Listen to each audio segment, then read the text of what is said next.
Welcome to Legends with Bevo. Thanks to the Holdy, Coopers, Anytime Fitness Glenelg, and Paradise Mazda. And now, here's your host, Bevo. Well, welcome to our very first ever Legends with Bevo here, actually in a car. We're in the Mazda CX5 and we've got the great pleasure of being driven around by the wonderful Richie Douglas, 246 games, the Adelaide Crows, of course, and now with the Norwood Footy Club doing great things at the SANFL Black Academy as well. Dougie, great to have you on for a chat. And mate, how good's this Mazda CX5? Thanks, Bevo. Yeah, it's a wonderful car. I've had the pleasure of driving around in it for the last 6 months. It handles the road pretty well. It's got a bit of power and she's pretty snazzy inside and out, so that suits my lifestyle perfectly. And I've got a baby seat in the back with the young fella. It's a fantastic car for parents too, so I've been very fortunate to drive it. It's a beautiful car. Yeah, congratulations, young Archie. Only not long ago you just had him, so how's the sleep been going, mate? Yeah, no, thank you. Archie's now 8 weeks, so he's starting to get into a little bit of a routine and sleeping a little bit better, which is nice. So I think we got about 5 or 6 hours sleep last night, so slowly building him into a bit of a routine, and I'm sure he'll pick it up pretty soon. But it's been amazing to be a father, and I guess the fortunate thing with myself at the moment to spend a bit more time at home with what's been going on in the world, so it's been the silver lining for me. Yeah, the missus must be enjoying having the extra support and not used to having you home so much, mate. Yes, no, that's right. She's she's loving that. It's been great. I've been able to take off some of the load from her and help her settle into motherhood, which is certainly a challenge, of course. But with footy starting back at Norwood, going to be spending a little bit more time away from home, which will provide a new challenge. But she's got a good support network around her with her mother and some close friends who are mothers as well. So I'm sure she'll be fine.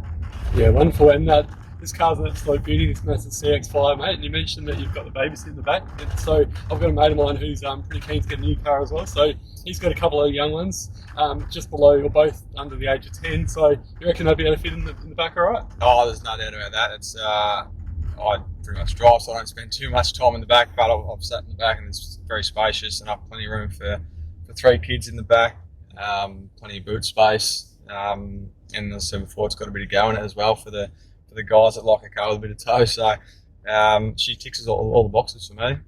It's got all the accessories, so for the price point, it's an outstanding car. And shout out to Rob, of course, who organised this chat today from Paradise Mazda, doing a great job out there, Rob. Now, I recently spoke to Simon Black, who's doing wonderful things at the SANFL Black Academy, and he mentioned that you're doing really good things as well. Obviously not at the moment, mate, with the situation, everything's in lockdown, but you were saying before that it's going to be starting up again, the SANFL Black Academy, so tell us a bit about it and your involvement. Yeah, no, it's a fantastic program. Obviously Simon started it a number of years back, and it provides an opportunity for kids that are going through their studies to add a football component to it, so that's where I come in. I take care of the football training and coach these kids Tuesday and Thursday mornings. On the back of that, they also do strength and conditioning programs, so it just gives them an insight into life as a professional while they're doing study. And they've been online the last few weeks, obviously with what's going on, as we mentioned, so I've been able to do the face-to-face contact, but looking to start that back next week, so we'll get the footies out and obviously practicing social distancing and the like, and probably sterilise the footies or whatnot. But looking forward to that. I've missed the kids. They're fantastic. Got about 25 of them. We train out at Norwood Oval, and basically look to mentor them and impart some knowledge around the footy, and it's been fantastic. Yeah, it's a really good program he's got running, and Blackie, what a legend that bloke is as well. So he is, yeah. No, he's fantastic. Obviously, his career and record speaks for itself, and now looking to help out and educate the youth is, it's really fantastic. And is that how you sort of got your involvement with the Norwood Footy Club as well, in terms of being a player there? Because obviously there was talk of a few other clubs chasing after you as well. My beloved Port Adelaide Footy Club would love to have had you there, Dougie, but you're at Norwood now, which is a good thing for them. Yeah, I thought you were a bit cold to me at the start now. That's fair enough, but No. You're one of my favourites at the Crows, mate. All right. Oh, look, to be honest, I spoke to probably, once I finished up at the Crows, I decided I still wanted to play football at the highest level I could possibly, and that was obviously the SANFL. And then I went through the process, spoke to 6 or 7 clubs, and Port were one of those, but I decided to go with Norwood just purely for the fact I thought they had some, a really good list and a good bunch of guys that I played a bit of footy with in Mitch Grigg, and a few others. What's his You just had a bit of a break, yeah. So yeah, I mean, just where they're at with their list, I thought they were pushing for a premiership, and I thought I could add some real value.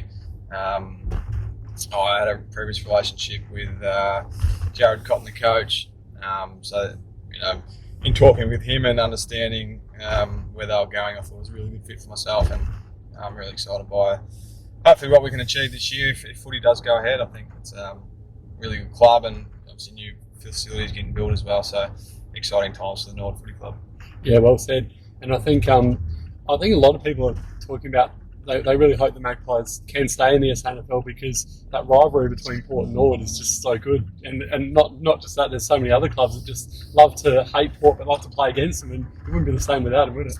Oh, it certainly wouldn't. No, it'd be an incredible shame if Port Magpies weren't able to remain in the competition, and certainly it's shattering not to see them in the competition this year, which just doesn't feel right. So I think the SANFL and even the AFL, for that matter, have to do all they can to ensure that the Magpies have a future, because let's be honest, as hard as it is to say, they're probably the most successful footy club in Australia. They've won 35, 36 premierships, I think, over 120, 30 years. It's incredible. So they have to survive and have to find a way to make them survive, because without the Maggies in the competition, I just can't see how it's going to go forward. Yeah, well said. And actually, this is something I found really interesting in doing some research about you, Dougie, as well as the amazing 246 games you played for the Crows. The very first one, though, was a showdown.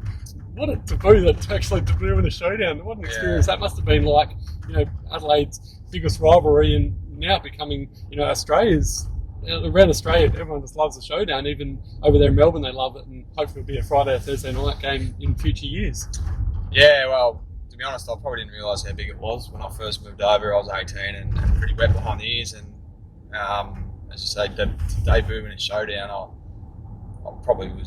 didn't expect too much. I knew it was a big game, but I didn't really get a sense until I was out there on the day, and I thought it was quick, but it feels like it's a final, the showdown, so it was even quicker. And unfortunately, we all lost that day, but it was a fantastic experience, and I think I was lucky enough to play in over, nearly 25 showdowns throughout my career, and some of the best ones. We had some really close finishes and some memorable moments. So looking back on my career, certainly those games, they stand out, above others, for sure. And what were some of the ups and downs of the Crows? So 2010, you won the best and fairest, so no doubt that's one of the highest achievements. But what's some of the other ups and downs that you had there? Oh, look, I think we had a number of coaches throughout my career.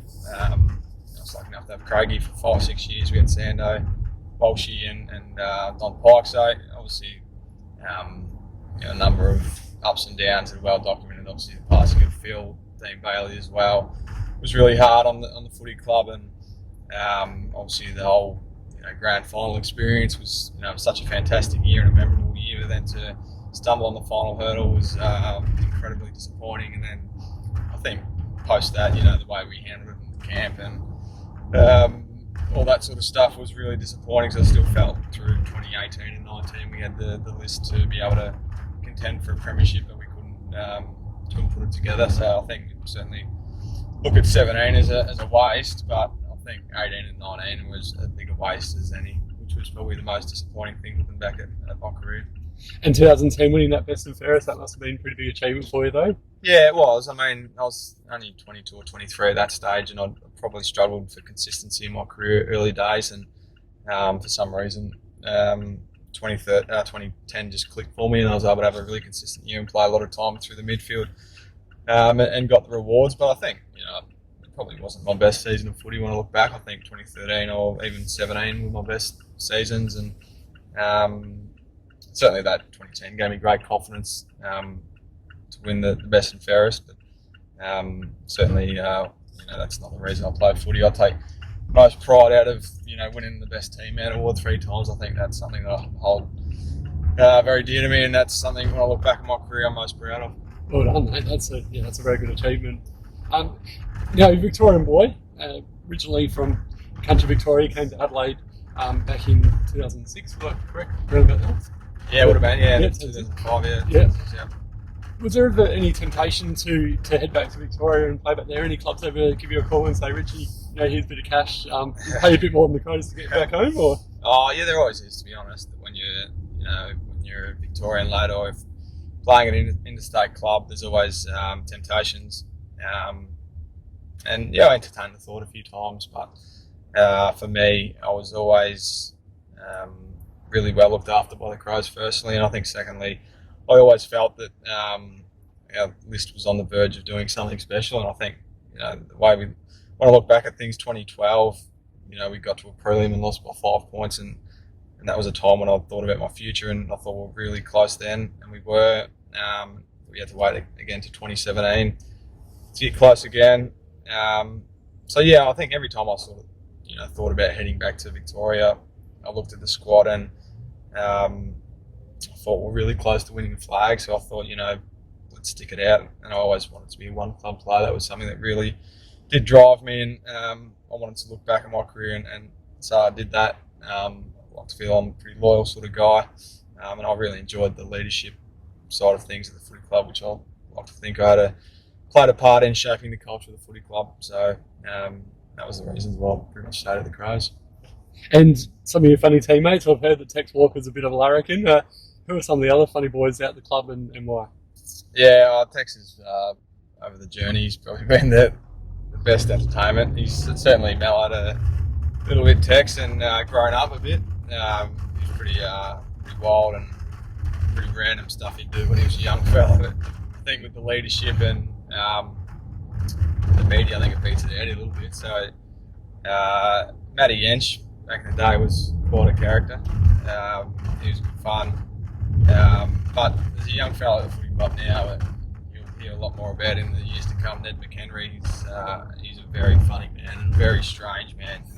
But if you get to know him and you get the pleasure of interviewing him, nothing's off limits, and the conversation will go to places that you never thought it could go to. So he's one you should get on the show. I think you'd enjoy that chat.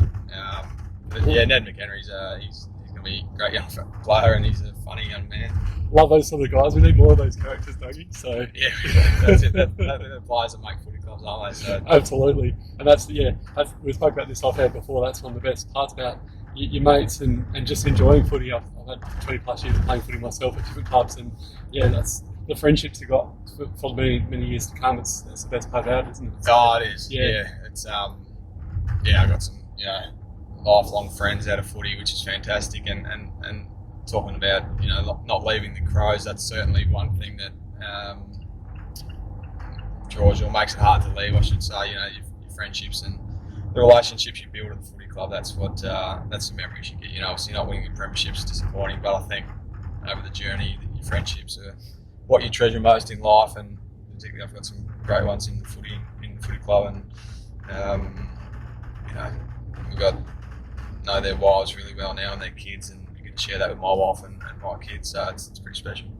Yeah, it's wonderful. And in terms of some of the pranks, what's the best one you've come across at your time with the Crows or any other footy club, Dougie? Yeah, look, there's a couple. I'll try and keep it relatively PG.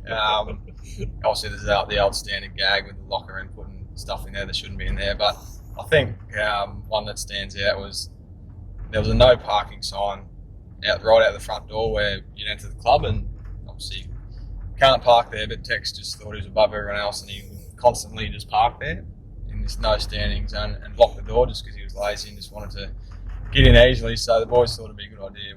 We'll call a tow truck and we'll get his car and put it up on the tow truck and impound it. So he's put his car up on a tow truck, and we're out training back on Max Bashir back in the day when we trained out there, and we just drew to Tex's attention that, oh gee, that's a nice car going past on a tow truck, and he couldn't believe it. He just seen his car put up on a tow truck, and he's thinking, what is going on here? And then the boys like, well, we told you not to park out in front of the club motor. No standing. It's there for a reason. So the car's now impounded. You're going to pay $300 to get it back. So he was pretty crook with that one, but it was a good lesson for him to learn. Yeah, I like it. Brilliant. And here's one I haven't actually asked quite a while to any of my guests. Dougie, 3 famous people you'd like to have at dinner. Who would they be? Gee, that's a good question. I think just hot off the Michael Jordan doco, I think Michael Jordan would be pretty cool to sit down and have a glass of wine with. I think it'd be outstanding. I'm going to say Oprah Winfrey. I think she's an incredible leader. I think I really like some of the stuff she's been doing. Third one, probably just Shane Warne for his stories. I think his off-field antics. I'm a big fan of cricket. I think he'd be able to share a few good stories, which would be quite entertaining over a glass of red, and probably get him a couple of cigarettes to wash it down. And also in terms of growing up as a lad, who was that sort of footy player that you idolised looking up to? I mean, one was like Gary Ablett Senior. What about yourself? Yeah, I think every Victorian loved Gary. Regardless of whether you barracked from Geelong or not. But I was a Melbourne supporter growing up. I loved Gary Lyon. I loved Alan Jakovich. I loved David Neitz, Jeff Farmer, David Schwartz. So those sort of players. Lucky enough, Dad used to take me and my brother and my sister to the G.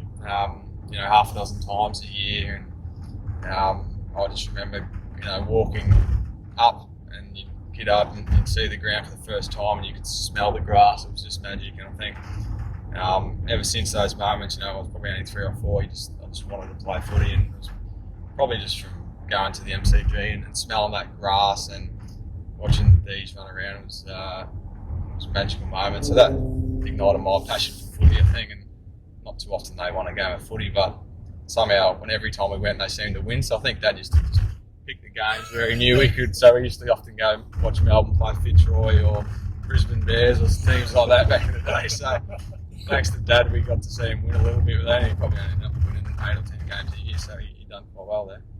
And you get to sing the same song now as well when you win the game with Norwood, so that's a pretty good thing. Yeah, no, absolutely. I think Dad was pretty pumped actually when I told him I'd sign with the Redlegs. Obviously, as I said, he's a Melbourne fan and probably still is now today, even though I was at Adelaide for 14 years. But I think he'll enjoy it. He always wanted to see me run around the red and the blue, so now he'll get his chance. Well, Richie Douglas, it's been an absolute pleasure having you on Legends with Bevo in this beautiful Mazda CX5. Thanks for taking us around for a bit of a drive, mate. Thanks to Paradise Mazda as well, and all the best. Hopefully you get to play a few games in Norwood this year, and footy can be back sooner rather than later, mate. Thanks, Bevo. Love the chat, mate, and it's been a pleasure to take you around in this beautiful chariot. It's been great. Thanks, mate. Thank you, mate. Can't shake hands.